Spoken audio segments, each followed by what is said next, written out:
Hello everyone, কেমন আছো তোমরা সবাই? আমি খুব ভালো আছি। তো আজকে দেখতে পাচ্ছ রুমের ওয়েদারটা কীরকম। তা ওয়েদার যেরকমই থাকুক না কেন, আজকে আমি ডিসিশান নিয়েছি যে আজকে আমি এক জায়গায় ঘুরতে যাব। তো যেহেতু ডিসিশান পাকা হয়ে গেছে, তাই ঘুরতে যাওয়াটাও পুরো কনফার্ম। বৃষ্টি হলে ছাতা নিয়ে যাব, তাও যাব, তাই না? তো এই যে পুরনো আমলের জিনিসপত্র চলে এসছে, আসলে ইউরোপ আর রোম মানেই তো পুরনো চিন্তাধারার মধ্যে, তাই না? তা ঘুরতে যাওয়ার আগে একটুখানি পেট পুজোটা হয়ে যাক, তো খাওয়া দাওয়া করে নিয়ে তারপরে আমরা যাব আমাদের যেখানে উদ্দেশ্য, মানে গন্তব্যস্থল যেটাকে বলে।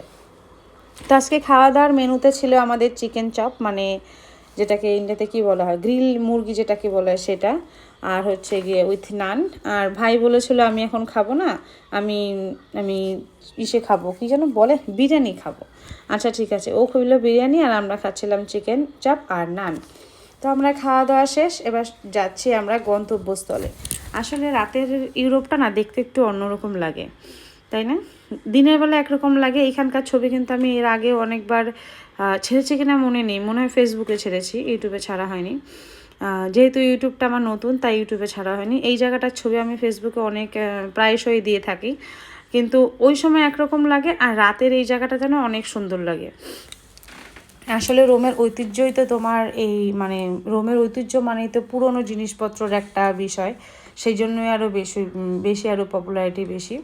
তো এইসব জায়গাগুলোতে না রাত্রেবেলা হাঁটতে অনেক ভালো লাগে, বিশেষ করে যদি হয়, মানে যেহেতু বাচ্চা কাচ্চা সেই জন্য অতটা হাঁটা ইসে নেই, কিন্তু আমি যখন প্রথম ইটালিতে এসেছিলাম তখন কিন্তু এখানে হেঁটেই ঘুরে বেরিয়েছিলাম। তখন শুধু মুসু ছিল, মানে শুধু আমার প্রথম বেবি ছিল, ছোটোটা ছিল না। এই দেখো, তাই না, অনেক সুন্দর না দেখতে? চারি সাইডগুলো অনেক সুন্দর লাগে দেখতে। তো আজকে আমরা যাব একটা মোস্ট পপুলার ইটালিতে, যেখানে আমাদের ইন্ডিয়াতেই শুধু মানত করা হয় তা না, এইখানেও পয়সা ফেলে মানত করে সবাই। মানে এখানে একটা কথা আছে, যেখানে এখানে যে মানত করে সে মানতটা সবার পূর্ণ হয়। মানে একটা সেন্ট আছে এখানে, যেহেতু 10 পয়সা 20 পয়সা এখনও চলে, তাই এখানে তোমরা দেখতে পাচ্ছ অজস্র পয়সা থাকে এখানে। প্রতি একটা ডেট আছে, সেই ডেট অনুযায়ী সেই পয়সাগুলোকে তোলা হয়। ওরা চাইছে, আমার ছেলে মেয়ে দুজনে চাইছে আমাকে একটুখানি পয়সা দাও, আমি এখানে ফেলবো। ওর বাবা একবার দিয়েছে, কিন্তু ওরা এখানে এসে একবারে ক্ষপ্ত, মানে শান্ত হয় না, এরা এখানে কয়েকবারই ফেলে। তো এখানে অনেক ভিড় থাকে এই জায়গাটার মধ্যে, সচরাচর দিনের থেকে বেশি এখানে রাত্রেবেলা ভিড় থাকে এই জায়গাটাতে। আমি যতবার এসেছি রাত্রেবেলায় এসেছি, আর প্রত্যেকবারই আমি এখানে এত পরিমাণে ভিড়ই দেখেছি, মানে কোনোবার আমি এই জায়গাটাকে ফাঁকা দেখতে পাইনি, কি ওকেশন আর কি ছাড়া। এইটা মানে এই জায়গাটার মনে হয়, আমার যত মনে হয় একবার কলকাতাতেও আমাদের ঠাকুর করা হয়েছিল, মানে এই এই ট্রফিকটা নিয়ে। জানি না, আমি যদি এবার দেখিনি, কিন্তু অনেকে বলেছিল এটার ওনারে, মানে ঠাকুর ইন্ডিয়াতে কলকাতা যেহেতু আমাদের সব রকমের সেই ঠাকুর করা হয়, সেখানে এখানেও এই মানে এটার মতনই একটা ঠাকুর প্যান্ডেল করেছিল আর কি। যাই হোক, তা এটা হচ্ছে গিয়ে সরাসরি। আর এই জায়গায় এসে ইউরোপ, বিশেষ করে ইউরোপে এসে যদি তোমরা আইসক্রিম না খাও, বিশেষ করে এই আইসক্রিমগুলো যদি না খাও, তাহলে মনে করবে অনেকটা কিছু মিস করলে। কারণ এইগুলো যে কী স্বাদ, কি বলবো।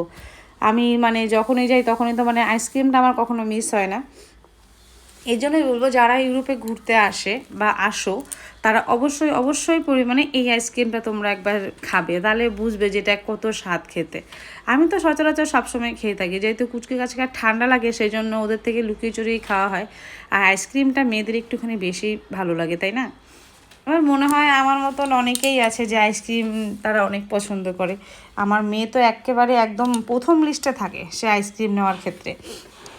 তো এখন আমরা আইসক্রিম খাওয়া দাওয়া করে বাড়ির দিকে গন্তব্যস্থলে যাব, যেহেতু রাত অনেক হয়ে গেছে, কালকে ওদের আবার স্কুল আছে, সেই জন্য। তো এই জায়গাটা দেখার মতন এতটুকুই আছে, আর আশপাশের বিল্ডিংগুলো যেরকম যেগুলো দেখে এলাম সেগুলোই আছে।